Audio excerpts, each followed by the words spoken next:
No ar, um programa que mostra, divulga e debate o terceiro setor, dando voz à solidariedade e construindo a cidadania. Observatório do Terceiro Setor, o olhar da cidadania. Olá, boa tarde, eu sou Joel Scala e começa agora mais um programa Observatório do Terceiro Setor, o olhar da cidadania. Um dos desafios existentes do terceiro setor é como arrecadar recursos para as entidades de interesse social, manter a sua sobrevivência e desenvolver os seus projetos sociais. Uma alternativa para buscar recursos são as conhecidas notas fiscais paulistas. Você costuma doar as suas notas fiscais para ajudar organizações sem fins lucrativos? Ou faz parte de uma instituição que usa a nota fiscal paulista como fonte de receita? Então você já deve ter ouvido falar das mudanças propostas pelo governo de São Paulo. Para conversar sobre as mudanças das notas fiscais paulistas, nós vamos conversar aqui com três importantes convidados.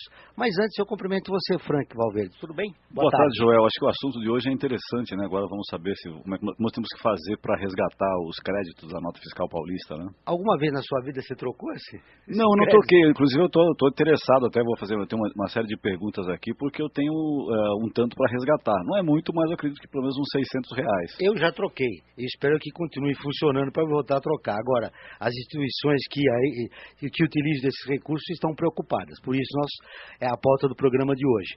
Eu recebo o Eduardo Viana, do Movimento de Apoio à Cidadania Fiscal e dirigente da ACMD, Associação Comunidade de Mãos Dadas, de Santos. Boa tarde, Eduardo. Boa tarde. Seja bem-vindo ao Observatório. Obrigado, Joel. Obrigado, ouvintes, por estarem aí se envolvendo com um tema tão importante e que nos preocupa sobremaneira neste momento nas mudanças propostas pelo governo. A ACMD está preocupada com as mudanças? Bastante. Estudamos as resoluções, o decreto, participamos do evento com o governador da assinatura do decreto.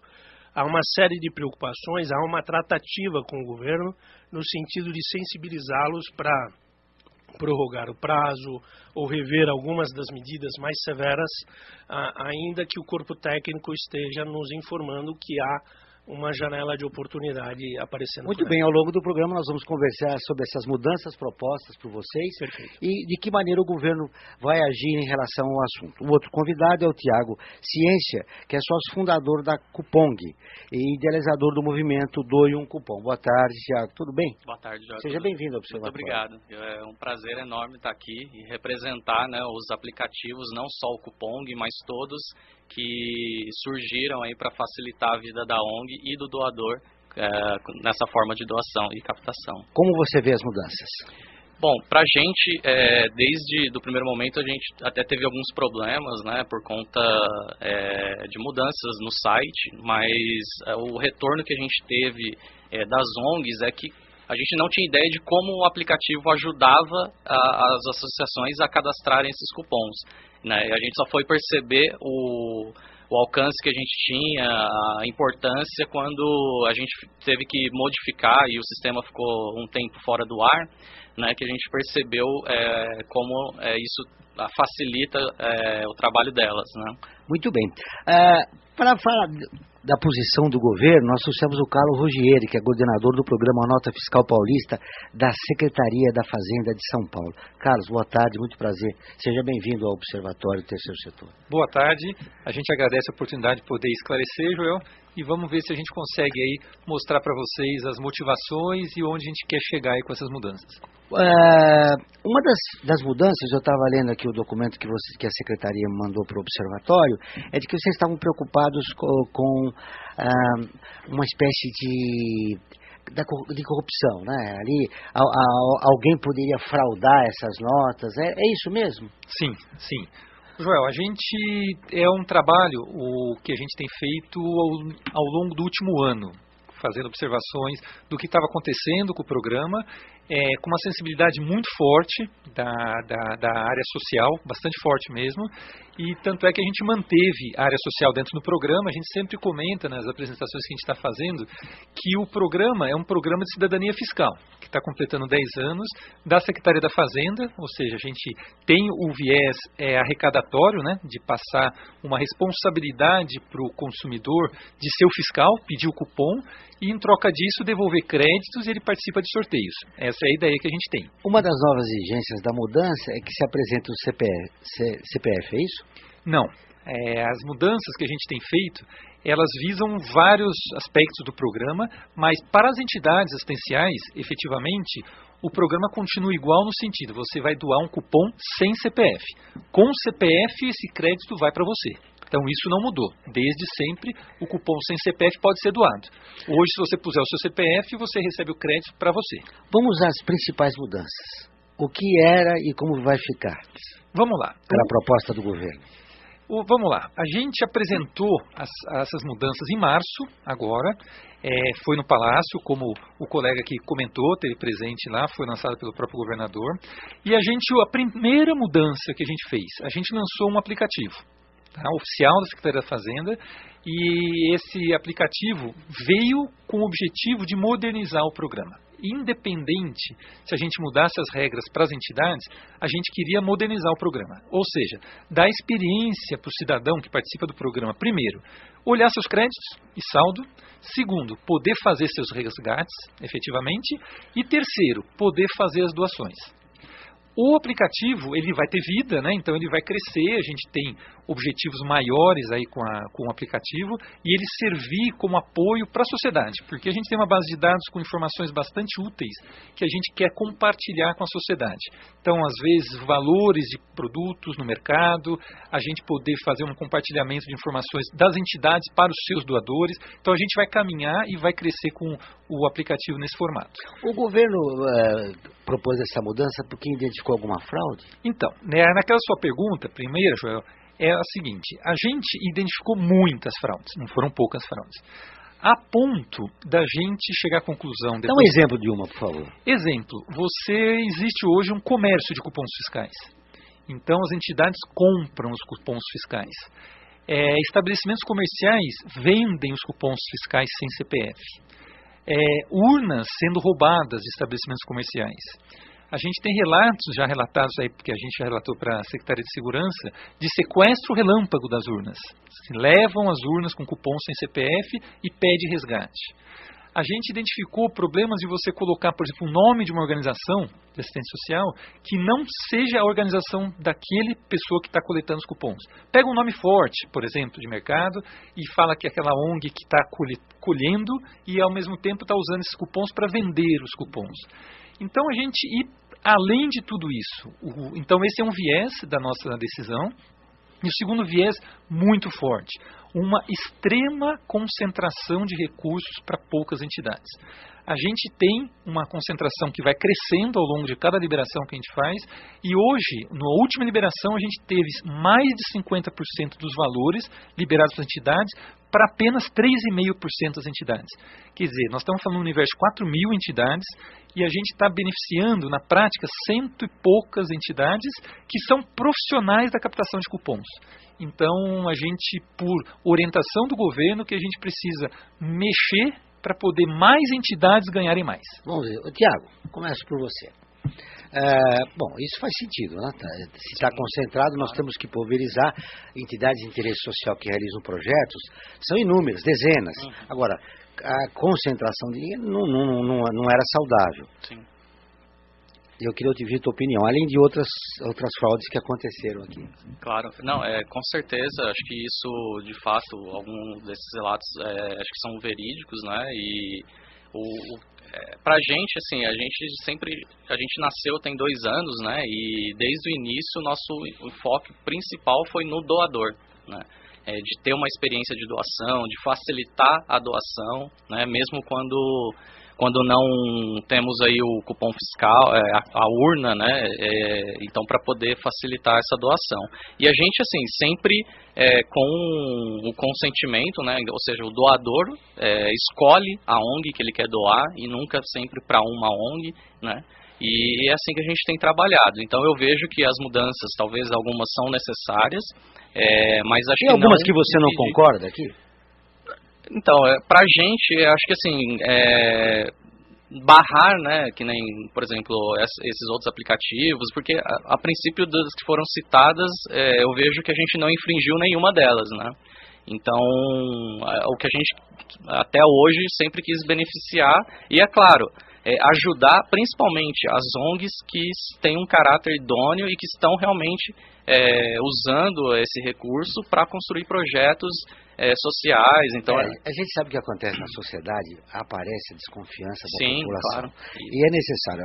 Algumas aqui parece que fazem sentido. Se havia comércio de notas, com certeza. É um horror, né? O estabelecimento que vende a nota para a entidade, quer dizer, enfim, são essas coisas que a gente acha realmente que não fazem sentido. Concentração de recursos, mas eu também quero ouvir o Eduardo, né? Eduardo, tem algumas iniciativas aqui que você não concorda? Sim, várias. E é importante, qual que foi uma das iniciativas do nosso movimento? Foi criar uma pesquisa técnica, contratamos um doutorando da Fundação Getúlio Vargas e nós lançamos o balanço social das organizações que fazem parte deste movimento, né? Esse movimento vem crescendo, mas para você ter uma ideia, um dos dados que nós produzimos é que as 79 organizações, das 4.000, apenas 79, com os recursos da Nota Fiscal Paulista, atingiram 165 mil pessoas com 1,5 milhão de atendimentos.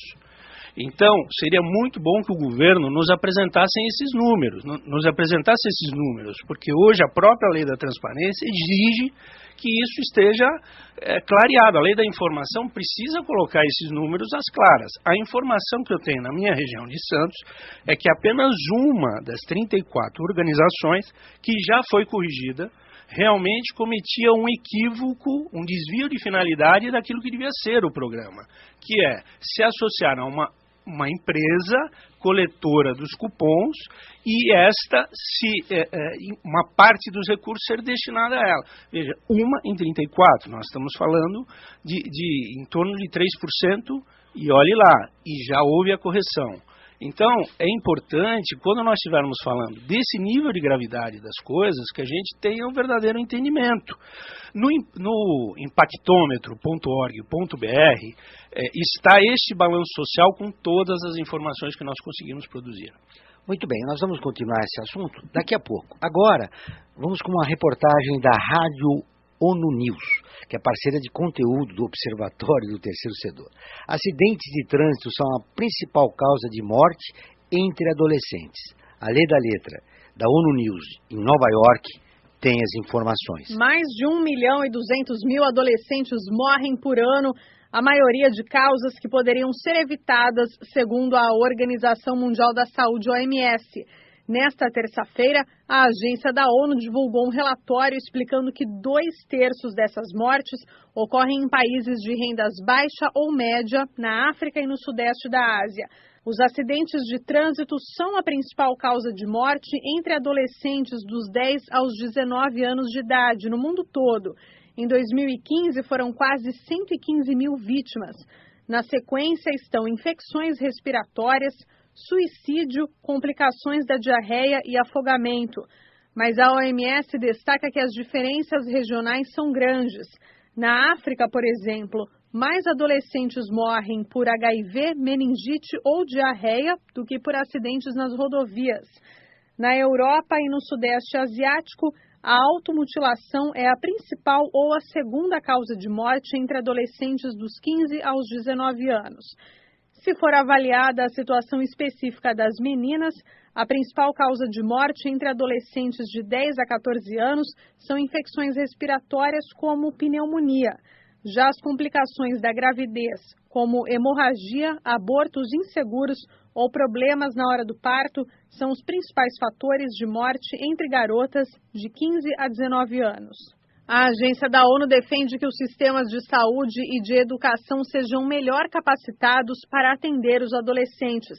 Algumas das recomendações da OMS são: educação sexual compreensiva nas escolas, aumentar a idade mínima para consumo de álcool, tornar obrigatório por lei o uso do cinto de segurança e de capacetes, reduzir o acesso a armas de fogo, diminuir a poluição interna do ar e aumentar o acesso à água potável e ao saneamento. Da ONU News em Nova York, da letra. Muito bem, nós vamos para um pequeno intervalo e voltamos dentro de instantes. A Associação Científica e Cultural das Fundações Colaboradoras da USP, FUNASP, foi constituída com o objetivo de aperfeiçoar o relacionamento das fundações com a Universidade de São Paulo.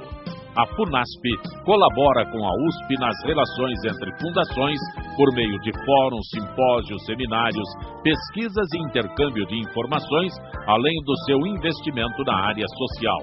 Para melhores informações, entre no nosso site www.funasp.org.br. FUNASP, um marco entre o universo acadêmico e a sociedade.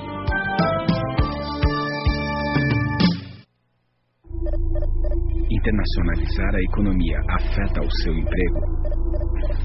Para onde vai o Brasil? Ter opinião sem análise é só repetição. Repetição, repetição, repetição, repetição, repetição, repetição, repetição. Informação é importante. Análise é fundamental. Le Monde Diplomatique Brasil, independente e crítico. Você está ouvindo o Observatório do Terceiro Setor. Apoio FUNASP. Tendência Mídia. Muito bem, voltamos com o Observatório do Terceiro Setor, hoje falando de mudanças nas notas fiscais paulistas, com os convidados Eduardo Viana, Tiago Ciência e Carlos Ruggieri. Agora vamos com Natália de Oliveira, direto da redação do Observatório do Terceiro Setor.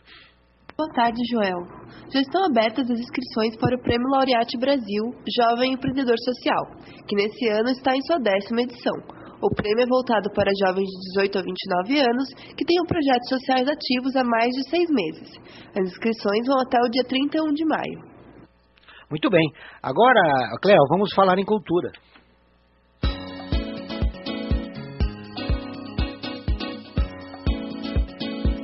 Falando em cultura. Com Frank Valverde. Frank, você vai trazer as novidades e os destaques locais, né, da virada cultural. É verdade. A dica não poderia ser outra, né, Jota? Tinha que ser a virada cultural, que este ano entra na sua 13ª edição. Ela começa agora neste sábado às 6 da tarde e encerra no domingo às 6 da tarde também. Em comparação com as anteriores, esta aqui está mais michuruca. A gente tem que falar. É chato, mas tem que se dizer. Ela está bem mais michuruca. As atrações foram reduzidas. A verba, que era de 15 milhões nas anteriores, caiu para 13, sem contar com a desvalorização da moeda. Muitos palcos foram reduzidos para tablados, mas eu acredito que mesmo assim vai dar para se divertir. Tá?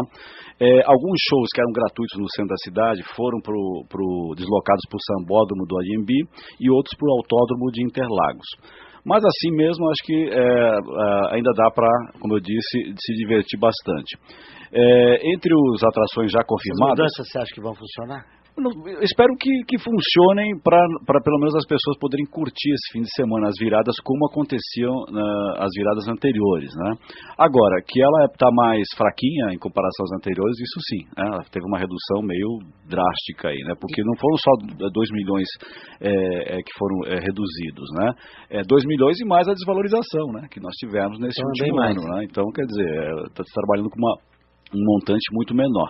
Mesmo assim, conseguiram trazer gente assim para todos os gostos. Como, por exemplo, nós vamos ter show com Fala Mansa, o Compadre Washington e o Beto Jamaica do El Chan, Grupo Molejo, né, o grande molejão, grupo de samba, Tiago Abravanel, Simoninha, Tony Tornado, Eduardo Dussek, Orquestra Sinfônica Municipal, espetáculos de teatro, o Fagner, Diogo Moreira, Alcione, Martinalha, Luciana Mello, Fabiana Cosa, enfim, uma série de artistas para agradar todo mundo. Faz tempo que eu não tenho aí um artista que faz tempo que eu não vejo, Eduardo Zeck. Gosto Eduardo muito do Zeck. trabalho dele. Então você pode aproveitar a oportunidade e assistir agora nesse fim de semana o show dele. E para você saber onde é que ele vai se apresentar, você tem que fazer o seguinte, Joel.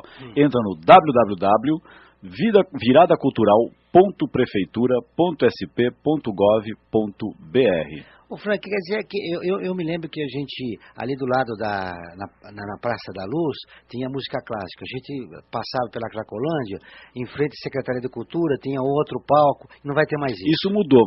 Alguns palcos vão continuar, outros foram reduzidos a tablados, e a ideia atual da administração, né, nova que iniciou este ano, é que as pessoas façam um recorrido, um percurso pela cidade e vá de um lado, e seja caminhando e assistindo o que acontece.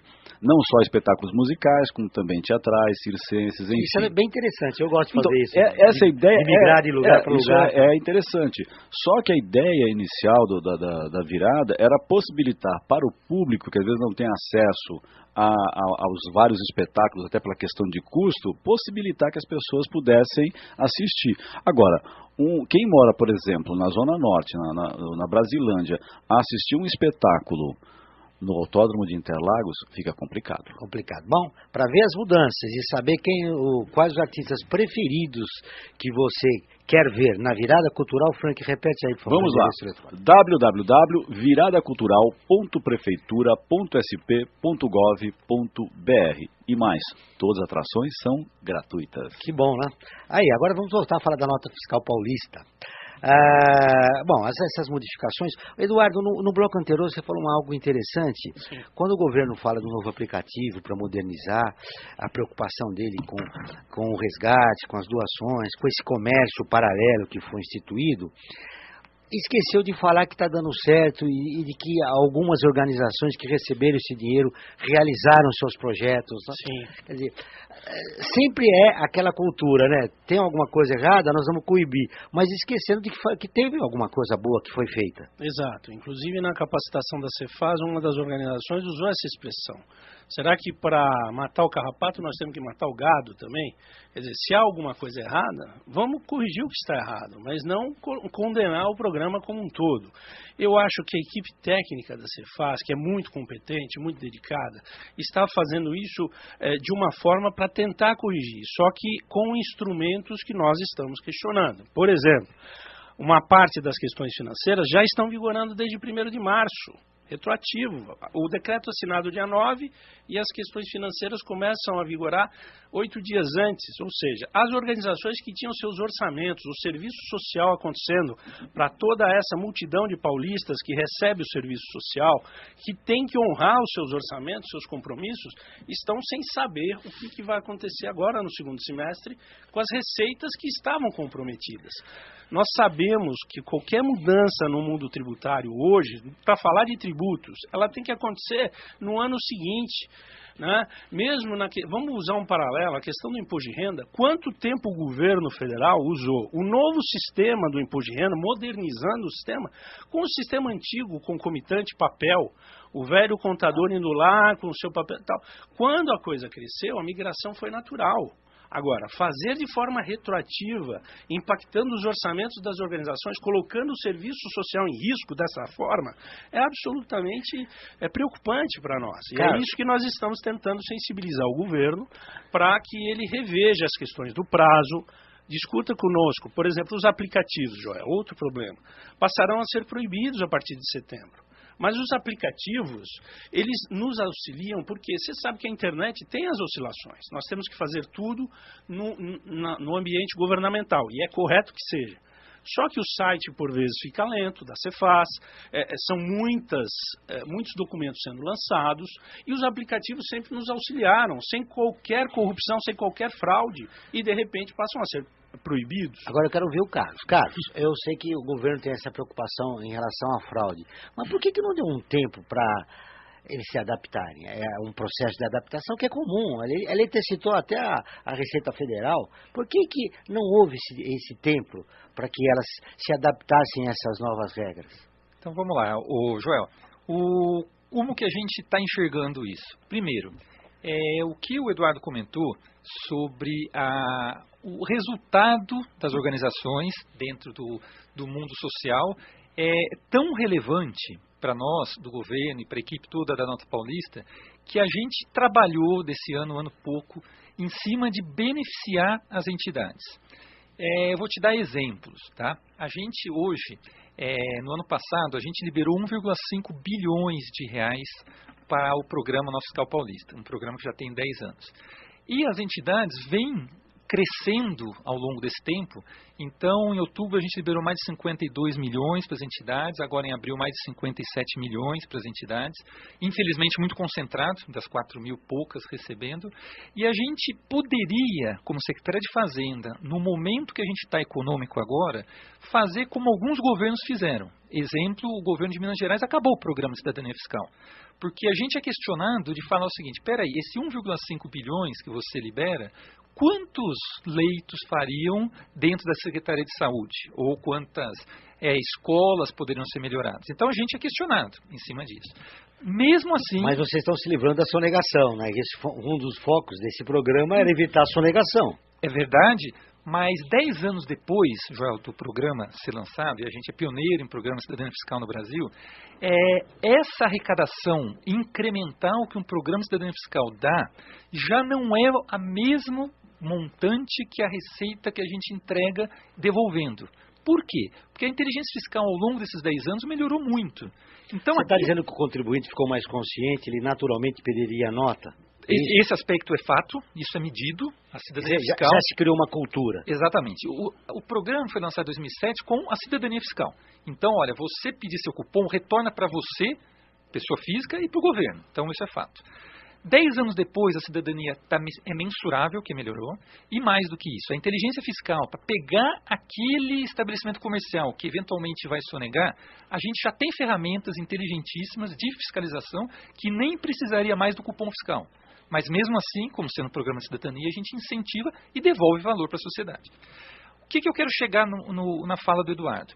A gente privilegiou as entidades. Seria fácil falar que vamos acabar com todos os problemas que poderiam ocorrer depois, mas a gente poderia acabar. E foram privilegiadas. Dentro desse aspecto, a gente está levantando números que a gente libera agora 120 milhões por ano, foi agora 2016, números transparentes estão no nosso site, e a gente tem o viés de liberar, a partir dos anos seguintes, mais de 200 milhões de reais.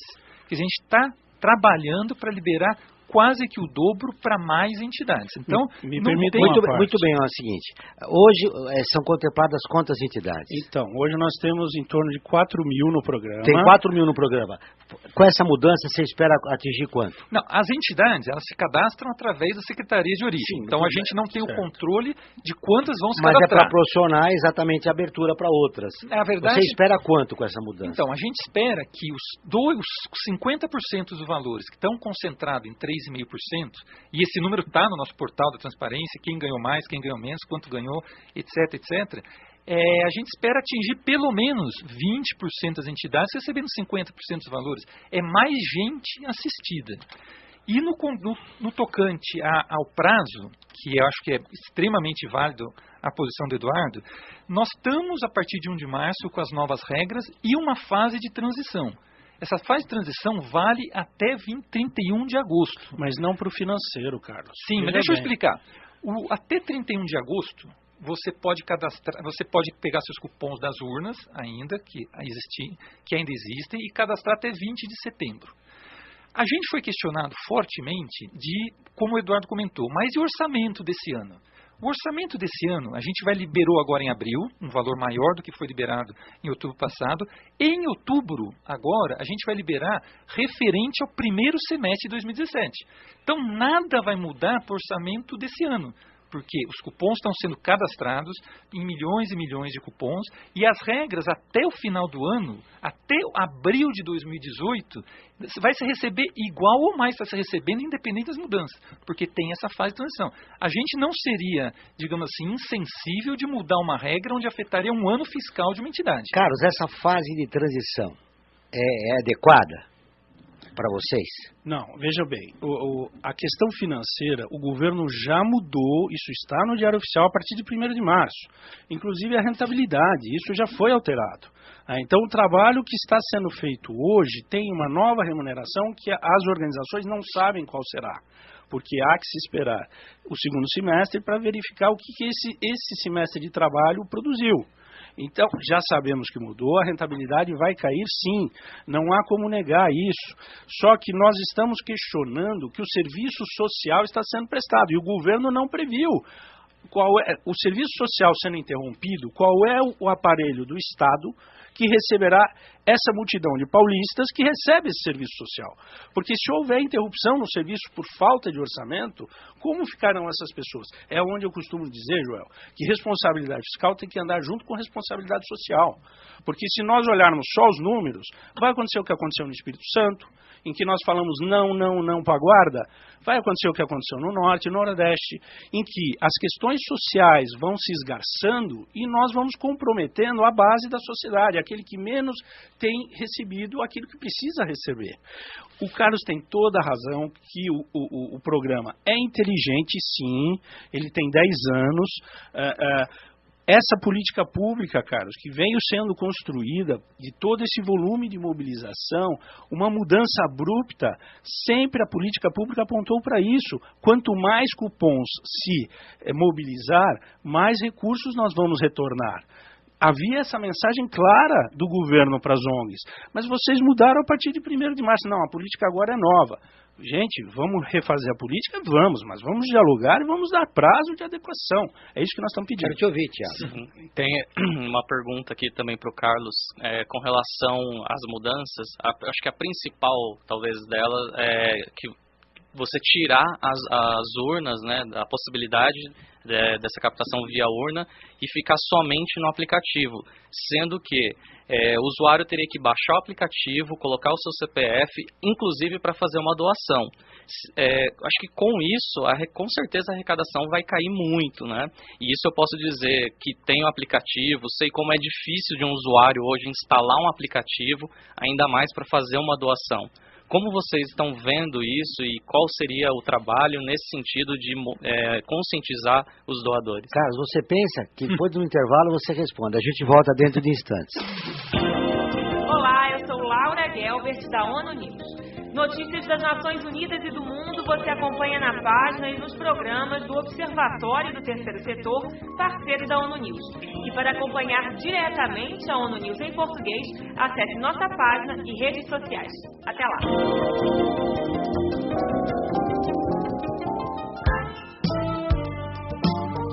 A Associação Científica e Cultural das Fundações Colaboradoras da USP, FUNASP, foi constituída com o objetivo de aperfeiçoar o relacionamento das fundações com a Universidade de São Paulo.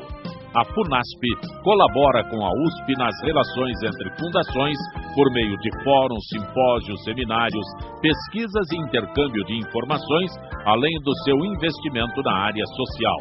Para melhores informações, entre no nosso site www.funasp.org.br. FUNASP, um marco entre o universo acadêmico e a sociedade.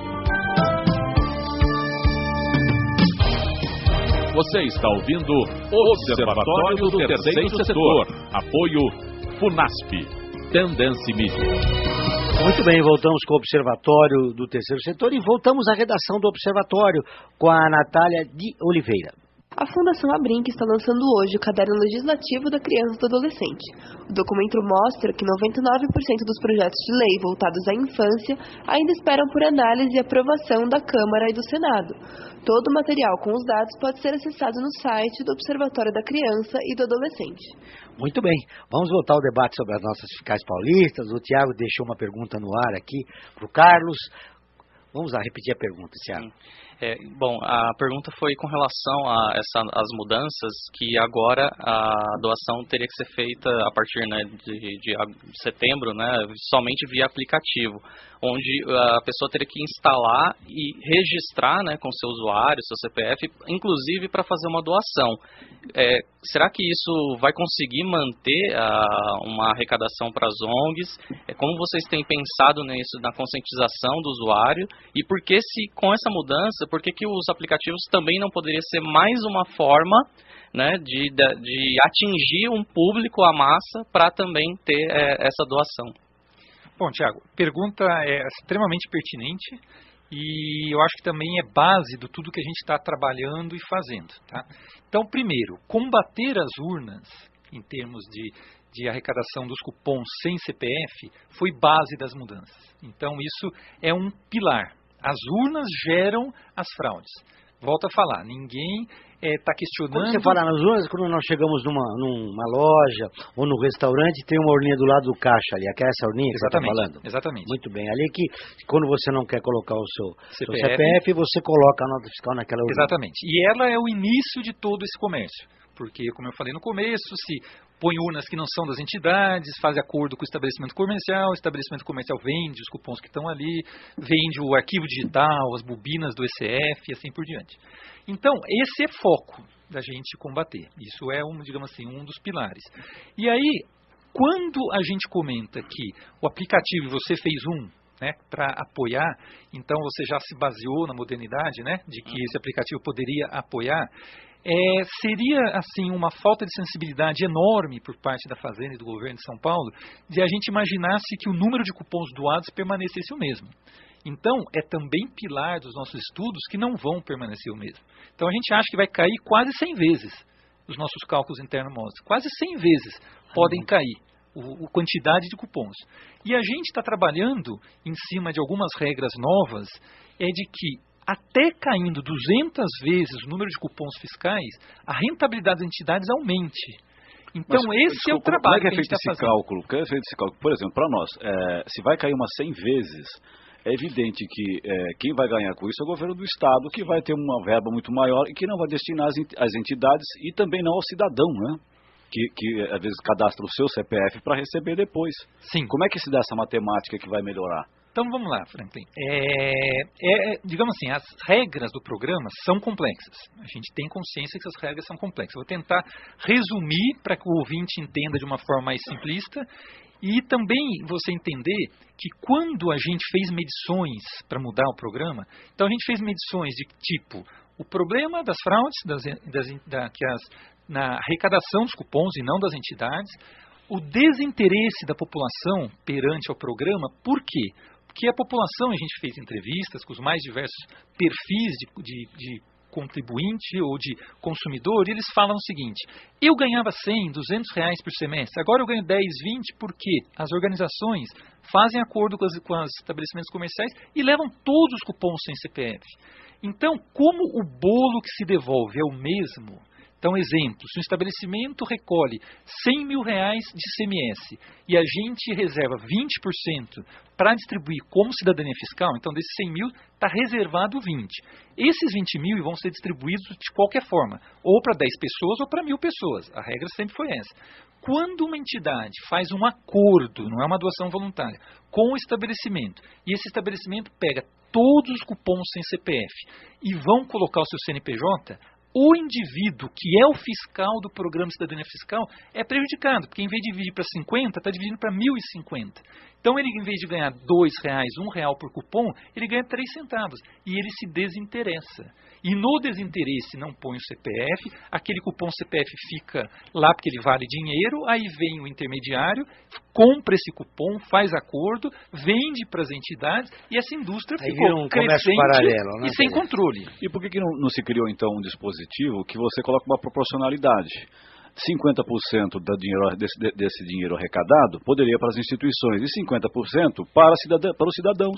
Aí, Frank, está no cerne das nossas mudanças. O principal, nós temos 2 ou 3 mudanças que são base dessas mudanças. Primeiro, estamos reservando 60% de cada estabelecimento comercial para as entidades. Exclusivamente para as entidades. Então, dentro desse viés, na pergunta que o Tiago nos fez, diminuindo o número de cupons, reservando 60% exclusivamente para as entidades, a gente tem simulações, a gente tem 10 anos de banco de dados que mostra que as entidades vão ganhar mais, está reservado para elas. O problema, eu entendo a sensibilidade do Eduardo, a preocupação. Eu comentei dentro das nossas... a gente está rodando o Estado, falando para as entidades, se expondo, conversamos com as entidades antes de fazer as mudanças. E a gente tem essa sensibilidade. Então, eu entendo que mudanças geram preocupações. Mudanças abruptas, muito mais. A gente tem um período de transição. E aí, a grande sacada das mudanças, que é da mérito da equipe, é que a gente tirou uma trava dos cupons, que fazia o cálculo dos créditos por cupom, e está permitindo que um cupom de R$ 4,00 possa valer para uma entidade R$ 250,70. Antes, um cupom de R$ 4,00, R$ 5,00, valeria 1 centavo para uma entidade, porque era a regra das contas que a gente fazia. Está nas resoluções. Agora, a gente tirou uma trava. Existia uma trava que, no máximo, um cupom fiscal gerava 7,5% do valor do cupom fiscal. Então, um cupom de R$ 10,00 poderia valer, no máximo, 75 centavos. No máximo. Aí você falou um aspecto que eu quero que se ressalte. A partir dessa mudança, é que vai aumentar os recursos para as entidades de interesse social e diminuir do cidadão. De que maneira você vai motivar o cidadão? Que, por exemplo, como eu, que recebia, sei lá, 500, 600 reais por mês, porque eu gastava muito, agora eu só vou receber 100, 200 reais. Ele precisa ter essa motivação para, inclusive, cobrar a nota fiscal. Sim, sim. Então, vamos lá. Onde que a gente está tentando motivar ou desmotivar do cidadão do programa, porque estava recebendo cada vez menos?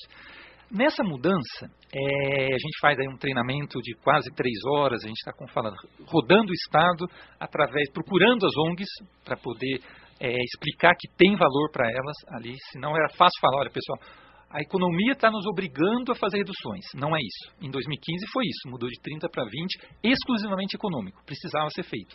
Agora não. Mas vamos lá. Mudança na alíquota também não houve? Diminuiu o ganho, né? Algumas aumentaram, algumas diminuíram. Essas mudanças também são severas. Portanto, essa reserva dos 60% que o governo está dizendo que deixou para as organizações, ela é 60% de uma alíquota muito menor. O que era 30% passou a 20%, agora há uma distribuição variável de 20% até 5% e 0%, dependendo do segmento, e aí entrou um olhar fiscal. Temos respeito pelas decisões do governo. E também desmotiva o contribuinte, aí, né, com essa mudança essas mudanças de alíquota, o contribuinte se vê numa situação, deixa de ser interessante, tanto que o movimento, esse programa teve um momento de 36% dos cupons sendo emitidos com CPF, agora são em torno de 18%. Agora, veja só, os dados que o Carlos traz, e eu trago um dado técnico, 1,5 bi de distribuição do programa Nota Fiscal. Deste montante, apenas 110 para as organizações, portanto, em torno de 7%. Como pode haver fraude endêmica desse jeito, se nós estamos falando apenas de 7% dos recursos para as organizações e caindo esse recurso de forma abrupta? Então, algo não se explica. Os dados não permitem, a nossa inquietação é que os dados não permitem a cada um de nós entendermos essa vertente do governo. A pergunta que o Carlos colocou no ar muito bem: quantos leitos o governo poderia fazer com os recursos do programa? Eu respondo: pesquisa do FONIF, Fórum das Instituições Filantrópicas, cada R$1 que o governo concede ao terceiro setor retorna em serviços R$6. Cada R$1 de concessão, R$6 voltam em serviços sociais, que o governo teria que bancar caso ele fizesse um serviço equivalente. Portanto, o governo ele não pode olhar apenas a questão financeira sob o ponto de vista do caixa, mas ele tem que olhar também o impacto na sociedade. Aí vem a responsabilidade social e o que ele está economizando por esse serviço está sendo prestado muito bem por nós. E é isso que nós estamos sensibilizando o governo. Pelo que eu estou vendo aqui, Carlos, faltou diálogo, né, do governo. Sem dúvida. Eu acho que trazer a pauta, né, e chamar as organizações para debater, com certeza a gente estaria tirando um caminho um pouco diferente. E eu espero, a nossa expectativa é de que haja ainda, né, essa oportunidade do diálogo para rever talvez algumas mudanças que estão propostas. Inclusive, se a gente for olhar para fora um pouquinho do Paraná, que é um programa que começou no ano passado e que já nasceu com o aplicativo, inclusive a própria o Estado fazendo campanhas para as ONGs sobre doação com urnas. né? Então, por que uma está começando e incentivando de um jeito e o outro está indo para um outro caminho, bloqueando e dificultando essa doação? Ou seja, vocês colocaram, Carlos, o governo colocou a fraude como o principal inimigo. E vamos combater e criamos um aplicativo e desenvolvemos um novo programa e tal. Mas, de um lado, criou uma inquietude em relação às organizações que recebem esses recursos, e você está percebendo isso agora. Eles estão falando francamente com o governo e dizendo, é possível rever alguma coisa? Esse diálogo está aberto com as instituições? Então, vamos lá, Joel. Eu acredito que nunca teve tão aberto, nunca, na história da nota e na história talvez da Secretaria da Fazenda. Porque a gente, antes de fazer as mudanças, a gente conversou com as entidades, inclusive com a organização que o Eduardo representa, foram à Secretaria da Fazenda. Eu procurei chamar as que mais ganhavam, depois as que menos ganhavam, depois as do meio. Então, ele estava lá no evento da gente fazer a capacitação. Então, de 50 a 60 entidades que estavam presentes em cada dia, a gente fez 5 dias, 80% recebiam menos de R$10 mil por semestre, menos de R$5 mil. E algumas, entre 10 e 15, recebiam R$1,5 milhão a R$2 milhões por semestre. Então, essa concentração que é provocada... Há um desequilíbrio, realmente. Um desequilíbrio muito forte, e a gente vê, e eu volto a falar, a nossa sensibilidade é tão grande que a gente, como equipe, defendeu que as entidades tivessem prioridade no programa. E eu queria responder 2 pontos. Primeiro, o ponto que o Eduardo comentou. Nós estamos falando desse número de 70% dos problemas dos 110 milhões das entidades. É 7% do total, crescente. Eu apresentei esses números, eles estão disponíveis. Entidades, cada semestre, representam mais. Justo, estão fazendo um trabalho, justo, mas é crescente, sempre crescente, só caiu em 2015, foi de 30 para 20. Não, foi de 30 para 20 e não tinha como fazer. Foi devido à crise ou essa mudança? A mudança de 30 para 20. A mudança provocou isso e a crise, porque as pessoas estão consumindo menos nos restaurantes e tal. Agora, o ponto que você me perguntou, que eu acho que é super importante a gente fazer essa divulgação, como incentivar esse cidadão a fazer essa doação. A gente quer incentivar o cidadão, até agora, o cidadão, quando ele fazia uma doação de um cupom, ele punha na urna, ele estava doando crédito e bilhetes para os sorteios. No momento dessa mudança, ele está doando os créditos e está ficando com bilhete para sorteio. Então a gente aumentou para 55 prêmios por mês, exclusivamente para as entidades, R$1 milhão. A gente foi para 600 prêmios para as pessoas físicas, totalizando R$5,7 milhões todo mês. E aí, Joel, eu queria dizer, você como cidadão, se você está na ponta e você fala, olha, esse café que eu estou tomando agora vai valer para mim 1 centavo e vai valer para a entidade eventualmente R$100, e eu participo do sorteio, que é de 5,7, são 600 prêmios, um prêmio de R$1 milhão, 4 de 500 mil, 10 de 100 mil. Essa é o apoio que a gente pede para a sociedade para divulgar. É claro, e a gente divulgar. Algo semelhante à nota fiscal paulistana? Não, a gente sempre teve prêmio, Frank, sempre. Sim, agora a gente está aumentando. Era 50 mil no início, né? Me lembro. Não, a gente chegou a ter R$1,5 milhão de prêmios por mês, porque tinha aqueles prêmios de R$10, etc. Isso. O governo paulistano, ele mudou o programa para custar 13 milhões de reais por ano. São 12 prêmios, de R$1 milhão e mais um de R$1 milhão a mais em dezembro. Nós estamos dando 6,7 milhões todo mês. Os números realmente são expressivos, mas agora eu acho que vocês estão perdendo a guerra da comunicação. É óbvio que se eu for consumir e ver que diminuiu o que eu ia ganhar como cidadão se eu apresentasse meu CPF e estou ajudando uma entidade de interesse social, é claro que isso é... Todo cidadão, 90% das pessoas vão falar, eu quero isso, não tem problema.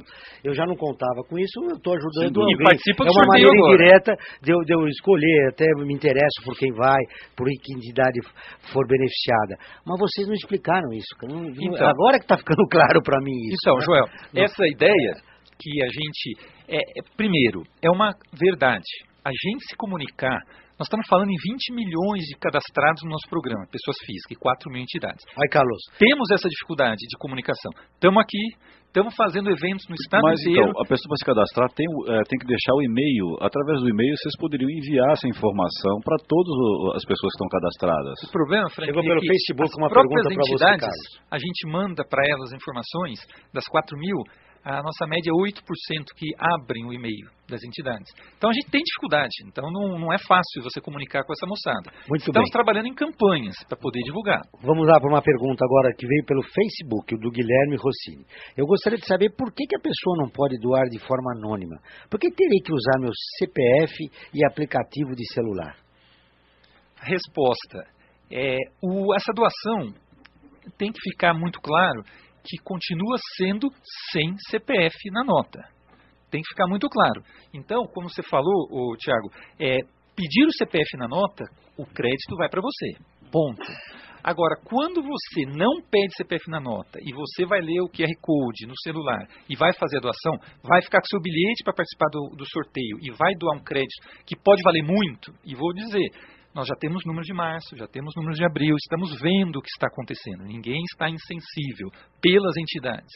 Então, nesse momento que a gente faz esse tipo de situação, o cara não precisa pôr o CPF. Aí vem a pergunta, que em todas as... mas quando ele coloca usuário e senha, eu identifico o CPF, claro, porque essa informação está dentro do banco de dados da Secretaria da Fazenda. Só que eu tenho o dever de ofício, como constitucional, de manter sigilo fiscal.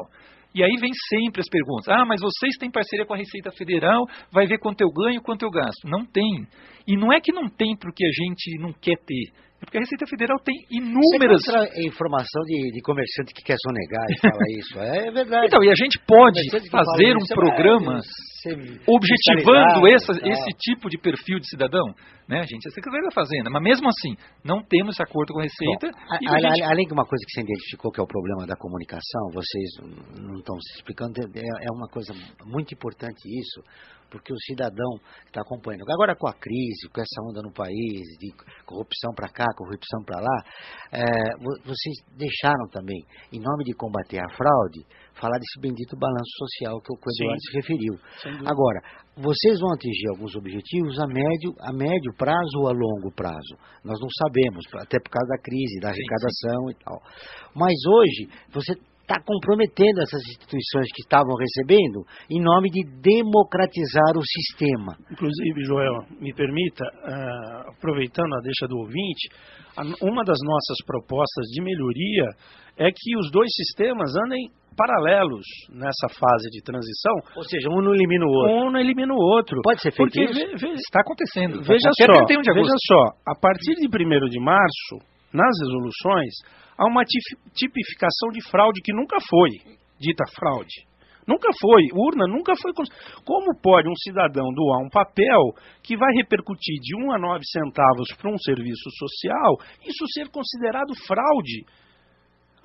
Qual é a base jurídica para isso, meu Deus? Então, o que nós estamos pedindo? Nós estamos pedindo que o governo... Tem que roubar muita urna, né, para ter um montante razoável. O que nós estamos sugerindo é que haja um paralelo as novas tecnologias, sim, o olhar do governo para o aplicativo, que é muito interessante, mas que a gente possa ter uma migração, Carlos, a médio e longo prazo, onde a gente consiga acompanhar, porque essa informação que eu acredito, porque a gente sabe da sua idoneidade, eu acredito que o que você esteja dizendo, que março foi diferenciado, abril foi diferenciado, nós só vamos saber em outubro, quando os nossos custos já estão lá acontecendo e o serviço social está acontecendo. Então, se pudermos ir paralelo por 1, 2, 3 anos, volto a citar o caso do imposto de renda. A Receita Federal durante anos aceitava versão papel e versão digital. E de repente nós temos que mudar num período de 6 meses. Muito bem, deixa eu dar um recado aqui rápido. É sobre o Observatório do Terceiro Setor, que é a nossa campanha Direitos Humanos são Direitos de Todos. Para vocês participarem, já participaram da nossa campanha, por favor, vão no nosso Facebook e aí coloque a sua opinião. É muito importante.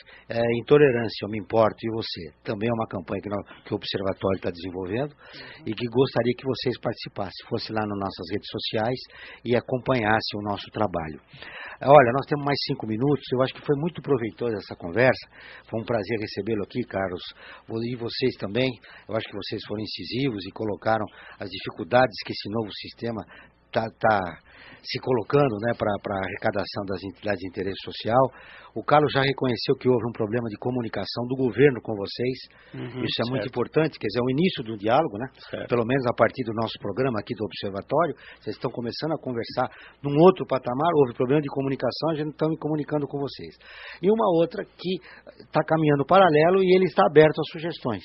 Eu acho que isso é muito importante. Então eu gostaria, para fechar o programa, das considerações finais. Que de importante nós não falamos aqui que você gostaria de registrar, Tiago? Eu acho que primeiro agradecer, né, o convite da rádio, e a gente já acompanha e participa, né, então é muito legal. Eu acho que, como você falou, é uma oportunidade de conversar, dialogar e tentar buscar uma forma onde fique bom, né, para ambas as partes, e que o trabalho não pare, né, o trabalho da ONG não deixe de acontecer por conta disso, e também do governo para combater as fraudes ou mudanças que sejam necessárias. Então, a gente apoia, mas também gostaria de participar mais, dando sugestões e opiniões. Algumas mudanças, é isso? Com certeza. Do ponto de vista prático. Franklin, agora você vai pegar suas notinhas e, se não quiser arrecadar o dinheiro, doe para alguma entidade de interesse social. Acho que esse que é o caminho, né? Doar para as entidades para poder sustentar tudo isso. O que me chama a atenção é que o que acontece, que é típico no Estado brasileiro, sempre que se tem para combater alguma fraude, a fraude não é só ela combatida, se combate a fraude e se aproveita também para diminuir alguma coisa que o cidadão já estava ganhando. Muito bem. Deixa eu falar daqui da Wash Help, que é uma parceira do Observatório do Terceiro Setor. Está difícil juntar em só produto economia, qualidade e sustentabilidade. Chegou ao mercado um novo conceito de limpeza, o Wash Help. Com uma linha de alta tecnologia, a Wash Help proporciona aos seus clientes um novo conceito de limpeza que alia respeito ao meio ambiente, ótima qualidade e com valores acessíveis. Para melhores informações, e se você quiser ser também um consultor da Wash Help nessa crise, para arrecadar um pouco de dinheiro ou se perder o seu emprego, ligue ou mande um WhatsApp para 11 974 11 1305 ou 974 9767 11, repetindo, 974 9767 11. Wash Help, o novo parceiro de conteúdo do Observatório do Terceiro Setor. Muito bem. Eduardo, suas considerações finais. Muito obrigado, foi um prazer conhecê-lo. Você veio de Santos? De Santos. Que bacana. Vim para registrar aí a presença do movimento. Assim, eu gostaria de convidar os ouvintes para entrarem no impactômetro.org.br, que justamente o nome quer dizer isso, o impacto do serviço social que nós estamos produzindo em função desse programa que é genial e que hoje nós estamos em risco de perder. O que nós estamos propondo ao governo é uma abertura desse diálogo, uma prorrogação de prazo, a permissão que o sistema seja concomitante, o sistema antigo e o novo, até uma nova cultura se estabelecer, e que os orçamentos das organizações, com aqueles índices anteriores, possam voltar a ser considerados. Muito bem. E aí, Carlos, suas considerações finais? Eu acredito que a oportunidade que vocês dão para a gente de divulgar isso, temos essa consciência que a comunicação, deixar o cidadão bastante consciente do qual é a nova realidade. Acreditem que a gente está trabalhando em prol das entidades, seria muito mais fácil ou manter ou tirar o programa e deixar o problema para as secretarias de assistência social, saúde e educação. E nós temos um objetivo. Primeiro, a gente acredita que está trabalhando com essa fase paralela. A gente acredita que os prazos estão sendo adequados, mas jamais estamos fechados ao que a gente está escutando. A gente está aprendendo todo dia.